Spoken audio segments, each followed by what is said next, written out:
Hi, everyone. This is Etienne. Welcome to episode 5 of Come Fund Me. And today we're speaking with Rebecca, with Becky. Say hello. Hi, Do you prefer Rebecca or Becky? Rebecca. You prefer Rebecca. It's a lovely Yeah. name. They've just issued a re-release of the film. My sister tells me that there's now been four different versions of the film Rebecca Hitchcock. Have you seen the most recent I one? don't think I've seen any of them. Really? I don't think I've seen any of them at all. No? Well, you've got a namesake, and so you're gonna worth checking out. But I really love the fabulous old black and white. I haven't seen the new one, but I love the original one. It's quite creepy and stylized and a bit lesbian and just kind of fabulous. I'll have to check it out. Um, I love movies, so it's something good to watch. yeah, well, and I mean, in these days, geez, I don't think I've been consumed this much intake of. During the lockdown, I've gone through and watched Buffy the Vampire Slayer. I think 4 times, maybe all the way through seasons 1 to 7. The series? The whole series, the whole. Wow. Sorry, that means different That's for some you. binge watching. In North America, we refer to each what you would call a series as a season, and then the whole thing in its entirety is the series. So I think that can lead to Okay. confusion sometimes. Yeah, so I mean, like I've watched series 1 through 7 all the way through 4 times since this lockdown started. Wow. I just put it on. I just put it on in the morning when I'm pottering around. Anyway, I wonder if It's you good could. to while the time, though. Yeah, I mean, just anything. It's a real boon for all the personal projects that you can dream up. I think like anything that you thought I never had the time to XYZ. As long as you can do it in your own abode, you're golden. I was wondering if you could tell me about when, how you came out as trans to yourself, Uh, to the world. okay. Well, to the world is something that I'm currently in the process of doing. Right? So I've been very selective to start with. Mm. So I've been in a very difficult place over the last 2 years of my life. So I was very selective as to who it was I was going to tell because I'd already lost a lot of people from other things. So the thought of losing a lot of other people when there wasn't many people left made it quite difficult. So at the moment, like I'm out to my partner was the first person I told, and a lot of close friends. One person in my family is aware. The rest of my family aren't, for the simple fact that they're very old-fashioned, and I'm not sure how well they're going to take it. So that's something I'm going to broach at a later date. But my employer knows I'm out to my employer, not to the people I work with, but to my employer, who have been fantastic, really, really helpful. And my actual boss, I'll be the third person who've transitioned under her. Wow. Which is a big positive. Yeah, because it makes it easier knowing that it's somebody who understands it, and we can have quite open and frank conversations about it, which helps. It makes it a lot easier. Definitely, I can imagine. I mean, I haven't experienced that, but I can imagine. Yeah, and I mean, to myself, I think everything that's gone on in the last few years has kind of made us realise that it was either I had to be myself, or I was either going to do this, or I was going to end up in the ground. It was one of the two, really. And I've got children, and I didn't really want to leave my kids, so this had to be what had happened. So I feel then I have to ask sort of as a separate question, how is it that you came to put all the pieces together yourself, that this is what you had to do?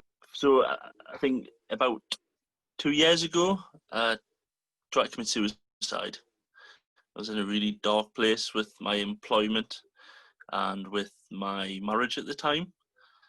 I was in a very abusive relationship, and the dysphoria was always in the background. But for the sake of my kids and the sake of my relationship at the time, it was something I always tried to pretend wasn't there.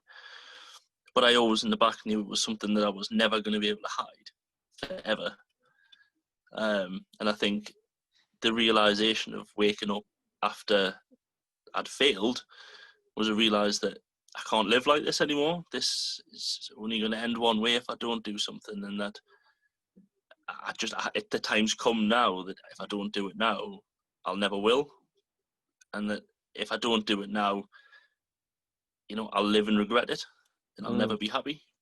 So it was something that I had to do, and I think having the confidence in myself to allow myself to be free enough to do it, because I think it was a very emotionally abusive relationship that I was in, and it put us down so much that my self-worth was very low, and I always felt that this was never something I could do, even though it was something that I knew I needed to do. I never felt I could, and getting out of that situation allowed us to realise that, you know what, I can be happy, I can be myself, I can be free, and that if I want to be happy for myself and my family and my children, then I need to do this for me and not for anybody else. Yeah, it's a self-realization process, isn't it? It's something that's always been there. I think initially I never knew what it was, but over the last probably 2-3 years, it's got to the point of realizing, look, this is who I am. I just can't pretend I'm not anymore. Waking up in the morning and putting on this mask is not making us happy, and it never will.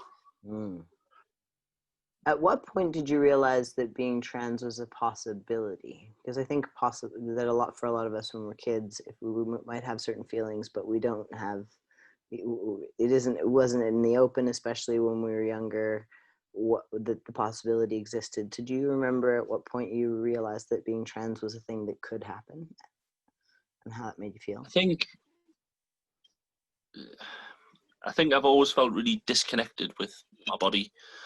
And I know, talking to my partner, I've always felt like I watched myself almost in the third person. Like, if that makes sense, like I'm not, this isn't me, and I don't feel like this is me. I feel like I'm watching this person live their life, because I feel so disconnected to my body.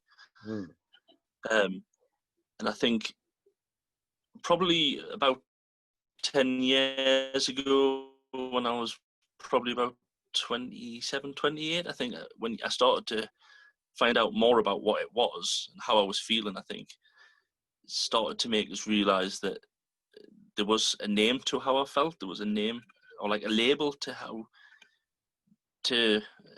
I was and who I was. And I think initially it was like, it can't be, it's not possible. I was in the military, I was, this manly man, and it was like, but then I realised that everything I was doing, I was just trying to hide from it.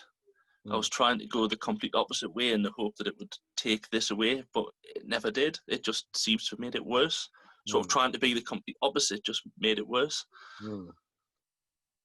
But I think sort of seeing a lot more on social media and seeing a lot more on like TV and stuff like that, and movies, and to kind of realise that, you know what, it's okay to be trans. It's not a big deal.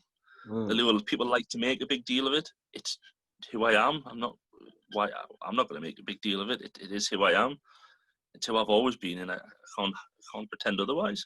Yeah, and I think it's the thing that was the hardest part was, as far as the dysphoria, was that lack of connection to my body, that lack of connection to myself, and feeling like I was looking through somebody else's eyes, that the person I was looking through weren't me. And I think that's always been a difficult part. And I'm not one of these people who, I understand a lot of the arguments that people have around trans issues and stuff. I try to stay out of them as much as possible, to be honest, because I kind of don't want to not be part of it. I just want to get on with my own life, to be honest, and not worry about what other people think and what everybody else is getting on with. And I appreciate, it's difficult, and nobody wants to hear the things that people say about you, and no one wants to hear that, people, that you have to justify who you are. Nobody should ever have to justify who they are, but I just don't want to get involved in all that. It's not the way I want to do it. I just want to blend into the background and and be a normal person. That's as much as normal ever is nowadays, I suppose. Just want to exist, live, be your true self. Exactly. Without anyone bothering us.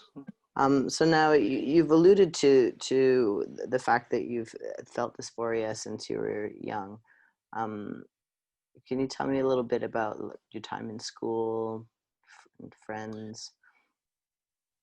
So I think my first memory I remember of it was probably when I was about 9, 10 years old. It was when that disconnect started. That I was always kind of the awkward kid who was always trying to fit in with everyone, but never felt like I actually fitted in, because I felt like I was fitting in with groups because I had to rather than because I wanted to.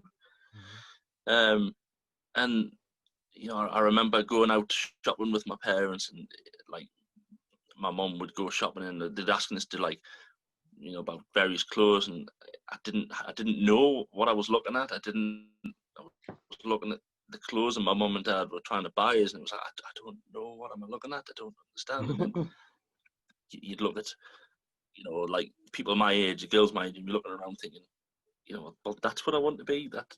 But I can't be that, and I didn't understand why I couldn't at the time. It didn't progress because I didn't know what any of it was. But I think sort of as in my teenage years, I was very awkward. I went to a very quite religious school where if you were different, it was seen as a bit of a bad thing. It was quite an evangelical, quite a strong Christian church. And I spoke to one of my friends who's in the LGBT community the other day, and he said that he had a horrific experience and he was gay, and he said, had you come out then, I'd hate to think what people at the school would have done.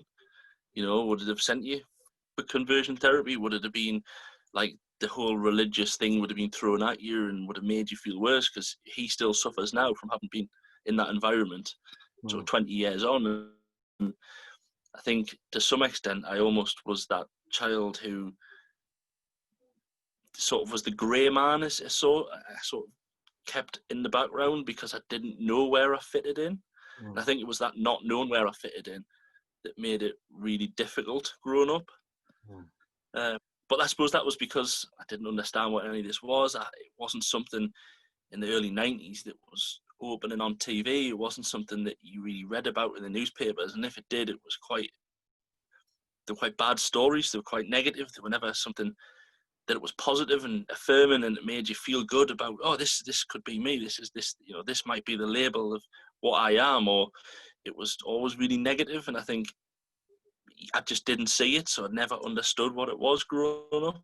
And I think it wasn't probably until I was early 20s that I started to figure out sort of that this was something that existed, and it was something as to maybe why I didn't know where I fitted in, because I hadn't met anyone like me. There probably was, and it turns out there was other people from my school, but at the time everyone was it was hidden. You never knew where to fit in, never knew how to act, I suppose. And that's what made us a bit awkward, is that I just didn't know where I fitted in. I suppose that other people who maybe came out as trans later on as well might have been going through the same thing, and you just couldn't even reach each other. It's so isolating to have to hide who you are. Yeah, and I think I look back now and I find that quite sad that I couldn't, and that other people couldn't. Was it because of the way the school was, and was it? I don't know. Was it just something that back in the 90s it was just not a big thing? We just didn't know about it. People knew about being gay, they knew about being a lesbian, but being trans wasn't a necessary thing that was talked about. And it's only recently, and I know being a parent, I look at like my children growing up and think, what a world they're going to grow up, a much better world where you can be freer and be open and be who you want to be and express yourself a lot more for them growing up. And I feel not jealous, but I look and think, I wish I'd had that when I was their age, that I wouldn't have got to 38 and been in the position I'm now. This is something I could have done years ago. I came out at 41, so I can I hear you. I hear all of that. Growing up in the 80s and the 90s, it was, yeah, it was a different time then. And actually, when I see kids now coming out and they have supportive parents, I just, I melt and I break at the same time. Um, and I just Yeah, wish it it. blows my mind because even now I look and think my parents are never going to be like that. Even now they won't. Well, you said they were traditional. Um, do you think that? I mean, at a certain point, are you intending on some forms of medical transition at all? Yeah, so I want to. So my aim at the moment is to start hormones, to start HRT for nothing more than us. Like I've suffered a lot with the typical sort of anxiety and things like that, and a lot of people I've spoken to said obviously once you start the hormones, it can fix a lot, and you can feel that disconnect, that connection again, and you have that physical and mental connection, and I think that's the main reason why I'm looking to start and to start to feel a bit more like what I want to feel like. Um, and then basically go from there. But at the moment, you just can't see how anything's going to move forward, unfortunately. Yeah, it's a tricky situation, isn't it, with the NHS wait times being what they are? What are they like or up by you? Have you heard any news on what you can expect in terms of a wait where you live? So my referral was accepted. It all went in basically all at the start of 2020. I've heard nothing since. I've been told it's potentially a 3 to 4 year wait. Hmm. Um, which is it's hard. It's hard to accept when I think, well, I've waited this long. I need to get, and recently it's become a lot more difficult to the point where I've even looked at self-medicating and things, and but it's not safe, and I don't want to go down that route because I don't want to potentially hurt myself by just not having the patience. And the NHS, I don't blame anybody within the NHS for what it is because they don't have money. I've worked for the government. I know it's massively underfunded, and these people work their backsides off. They do, and at the moment they're absolutely getting hammered, and I'll never blame them for that. But as someone who's sitting waiting in the queue, it's very difficult and quite heartbreaking to think that I know I'm there, I know I've made a start, I'm in a queue, but I don't know when that point's ever going to happen and how long am I going to have to wait. Is it going to be 6 months? Is it going to be 6 years? Yeah. And that's the hard part, that at the moment I don't even have a date and I don't know when I'm even going to get a date. So Yeah. there's almost no point in waiting because I don't know how long that wait's going to be. It's like you're being asked to press pause. You could do all this difficult inner work to finally come out, and then you're asked. They basically saying, hold that thought for 4, 5, 6, 10 years, and then we'll get back to you. And it seems like a cruel form of punishment. I know what you're saying. It's not the people who work at the NHS are not to blame. Obviously, this is a question of them being desperately underfunded, but it's painful to think about, all the trans people around the country who are in this situation. And like you said before, for 90% of probably trans people, this is something that saves people's lives. Mm. And I don't think people a lot of the time understand how life-saving this treatment can be for people. Yeah, I didn't realize until I'd been on hormones for a little while. Well, I mean, I started to feel better right away, but I didn't realize to what extent I had never been alive before I can until imagine. until I started being on hormones. How, yeah, it's like when you were describing that feeling of not being associated with your body, I had no idea to what extent I was just dwelling in a pit in my stomach and wasn't even inhabiting my limbs or my face, or like just wasn't even living. Yeah, and I think that's that sort of feeling of living my life in the third person and not feeling like I'm in this body. There's times that I'll go through a day and I'll get to the end. And I think that was weird because I don't feel like I've lived that today. I feel Mm. like I've literally watched another person live that life today. And it's Yeah. difficult to get people to understand that, because if you've never experienced that, it's very difficult to explain to people how difficult that is to deal with, to not feel like you're living your own life. Yeah. Well, so I mean, a lot of people will choose where they can get the necessary means together to opt for private treatment. Is that what you're raising funds for? Yeah, so basically I started my GoFundMe to try and help us to get some sort of early access to hormone therapy while I'm waiting for the NHS to do its thing. Mhm. Because obviously, if that's going to be 3-4 years, I'd at least like to have been in a position where I've made some start, so I don't have to necessarily hit that pause button and just stop. That I can feel like I'm progressing up to that point, because I think if in 2 years' time I've not made any progress, I'm going to start to feel like, well, what was the point of going through all this difficulty and heartbreak of, coming out as trans and, trying to be myself when in 2 years down the line and nothing's changed. Mm, I absolutely. think the whole point is being to sort of see whether I could raise enough money to allow me to get this initial boost of, going private just to get started while I wait for however long that wait is, basically.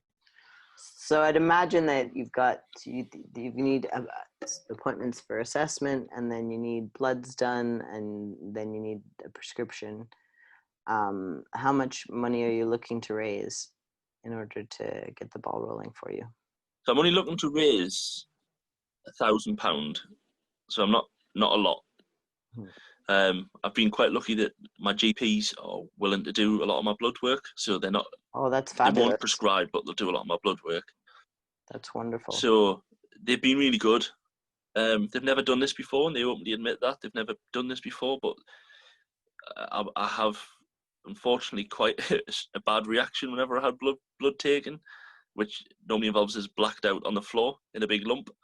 Yeah. Um, so I'm not frightened of needles. I have no issue. I'm good with injections, but I have this vasovagal, I think, response where basically my veins sort of collapse when they Oh, try and take geez. blood, and it just blacks us out. The blood pressure just drops.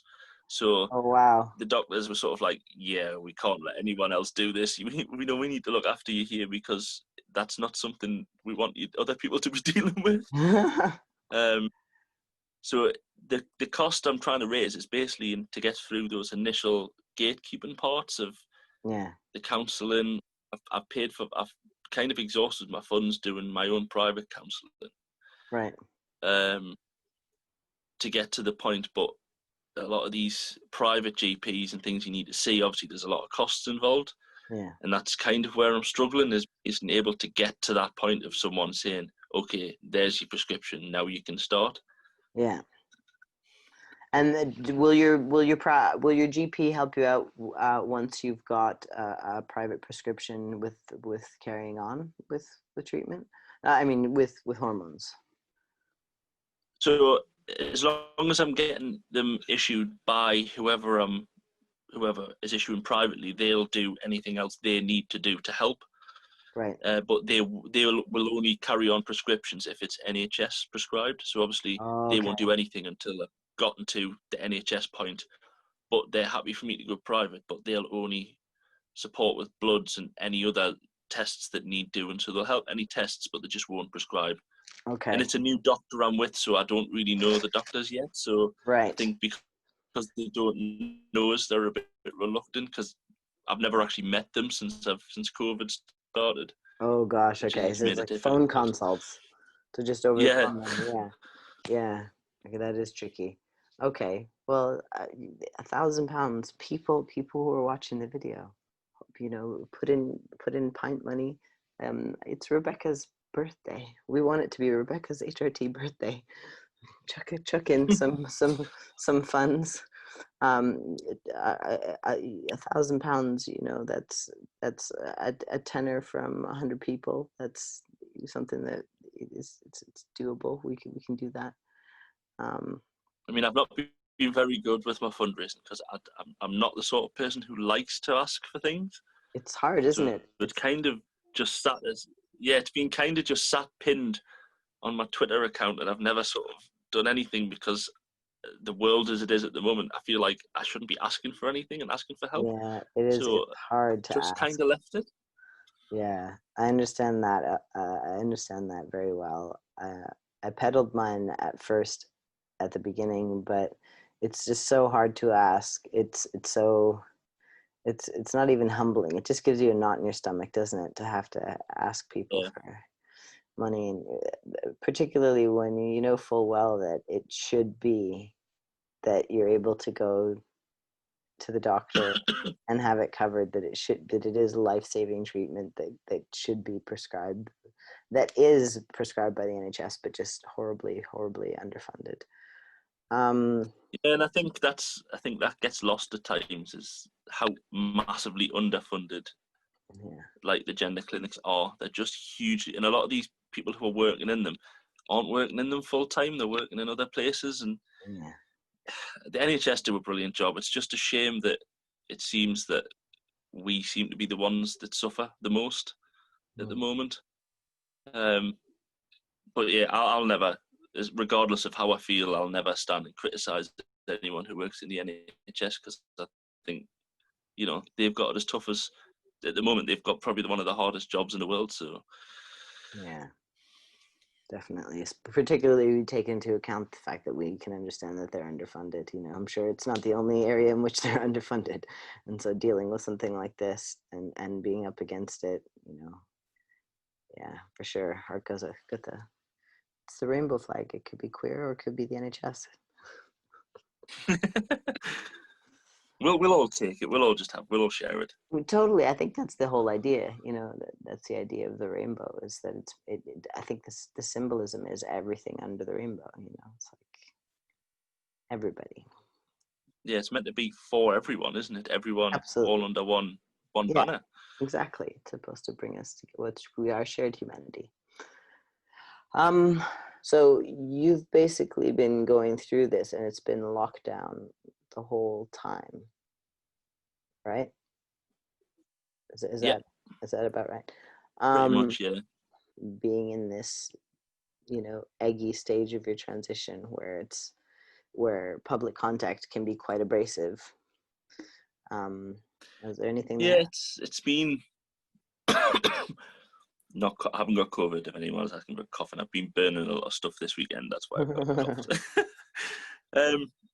It's been good because it's weird to say that lockdown's been good, Yeah, but it's allowed us that space and that ability to discover myself. yeah, And not only that, sort of partner, when I came out to her, it's allowed her to discover this together. Because obviously it's been a big life-changing thing for her as well. right. And to allow us to explore this together, and it's been quite a huge thing for us both. Mm. And she's been absolutely fantastic and really supportive, and I'm very privileged really to have found someone who's been so amazing. But having lockdown has kind of allowed us to explore what this is and how we can move on together, and that's been a massive positive, whereas lockdown itself's been pretty rubbish. Mm.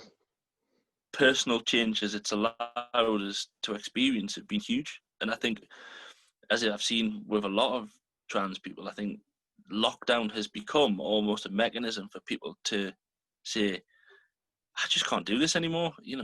Life's too short to Mm. hide away and pretend that I'm happy when I'm not. Mm. And that, if I'm going to be happy, I need to do this. And to some extent, I think for our community, lockdown's been, to some extent, probably quite a big thing, that it's Mm. allowed so many people to come out. And I mean, I see a lot of things on social media where people at the start of lockdown, were going about as one person, and then suddenly at the end of lockdown, they're like, hold on, who are you? You're a completely different person. You're not the same person you was at the start of lockdown. Mm. And they've had that huge transformation in the space of a few months.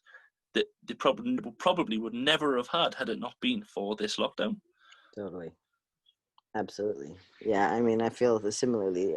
I started, well, I started a process last summer. And so but there was this marked point where the lockdown started, where I went from feeling, you know, concerned because I was in the early stages and I was dealing with a lot of pushback from strangers and people who knew me, to this little protected bubble where I could just discover myself, like you're saying. Yeah, and then when I went onto Twitter, I realized that there are people all over the world who are going through the same thing, who are being afforded the space to discover themselves. I'm really happy for And I you. think, yeah, and as weird as it is, and as much criticism as Twitter gets, Twitter has, out of all the social media platforms, has probably allowed us to connect more with people within the community than anything else. Absolutely. And there's been times when I've met people who I used to know who are now trans, who was like, hold on a second, what, you're trans as well? Where's this come from? I didn't know this. It's like, hold on, you're so and so. I knew your sister. We used to go to school and stuff like, and we would never have met had it not been for things like this. But it's been a huge part in discovering who I was, because it's given that sort of voice and that way of putting yourself across the world in quite a safe way to some extent, because you can control who you are, you can control who you see, and you can allow people in who can help. And I think I've learned a lot about myself through other people as well, and through helping other people. That's, Absolutely. again, I don't think I would have done had it not been for the likes of social media. Strange and interesting times in which we live. It is. It's very strange. Listen, I've really enjoyed talking with you. This has been really interesting for me, and I really hope that the people at home will, scrape together a few pennies and chuck them in a bowl, because we can get to this £1,000 definitely. People can look for the link to your GoFundMe in the description below. I want to say thank you very, very much. No problem. It's been a pleasure. Okay, bye everyone at home.